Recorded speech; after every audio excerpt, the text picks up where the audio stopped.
নমস্কার দাদা, এই ঘরটা যে পুরা গেছে এটা আপনারই না? আমারই। আপনার নাম কি? মানিক দর।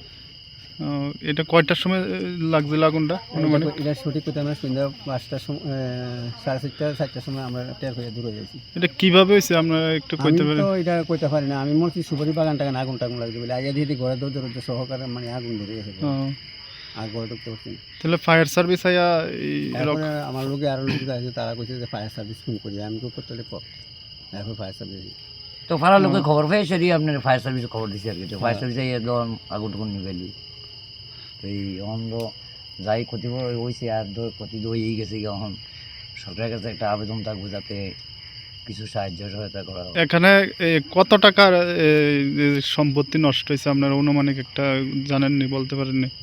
আমি তো সঠিক আমার কাঠটাটি তো 1 লাখ টাকার উপর, বা টিন টুনটা বুঝেন না কত টিন গেছে বা চকি গেছে, সুকেজ গেছে, টাকা গেছে। তাহলে অনুমানিক কত হইতে পারে প্রায় জিনিসটা নষ্ট হয়েছে যেটা? টিন টুন সহকার প্রায় 1 লাখ 2 লাখের মতো যাইব।